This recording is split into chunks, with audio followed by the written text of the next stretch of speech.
Hello and welcome to episode 193 of the Daily Sales Message, where every single day I share a piece of simple and actionable advice that's designed to help you feel more confident and sell more stuff. Now, today I'm talking about what you do when you're talking to a potential buyer and you're talking about, or you want to talk about solutions for them and suggest things. How do we do that without coming across as pushy or salesy or overbearing or weird?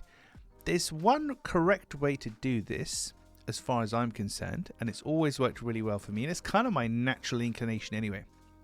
I give an example. I'm talking with somebody in the DMs, direct messages. They've got an issue with sales and selling. We're talking about it. At that point, I'd love to say, you should buy this. This will solve it for you, which is what a lot of people do.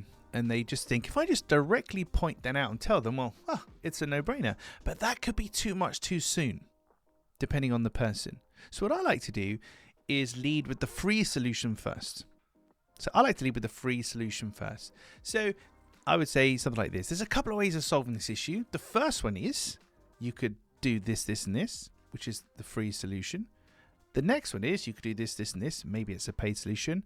Or alternatively, we actually solve this problem, and I have something that will solve the problem for you.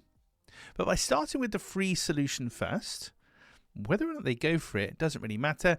They trust me because I've been open and honest with them about what their true options are. I'm not trying to railroad them in, well, there's one solution and you're looking at him, which is how most people, not most people, lots of people behave. We can't be too much too soon or scare people off. By reminding people they're in control and actually allowing them to be in control and saying, look, technically you could do this yourself.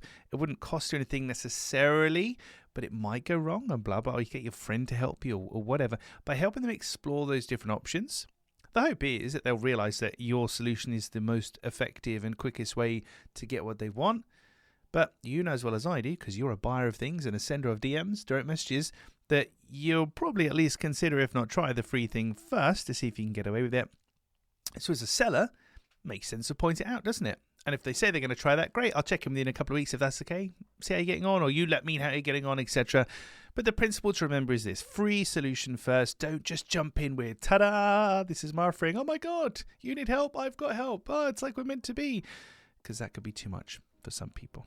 God, I'm really full of energy today. I don't know where that's coming from. Right, let me check my notes. In tomorrow's episode 194, we're talking about something versus demand. Something versus demand. The demand in your business dictates this particular thing, and I'll explain more about that tomorrow.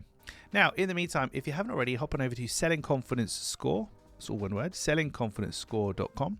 There is a quiz there, 20 questions, yes, no questions, really simple. You can answer it in 2 minutes or less. It will give you a tangible score out of 10 on how well you're doing in selling overall and how well you're doing in selling over 4 different specific areas. And more importantly, really, it will give you a simple action plan for all of those areas, extra cool little things and strategies and structures and tips and things you can do to help improve. No cost, no obligation, free. Sellingconfidencescore.com. Go over there now. It takes 2 minutes, 20 or less, 20 questions, 20 yes, no questions, and you can get your score today. That's it for this episode. Thank you for watching or listening all the way to the end. I do appreciate it. And if you watch all like 190 whatever episodes so far, then hats off to you. That's an incredible feat. We're nearly at episode 200. I'm looking forward to that one.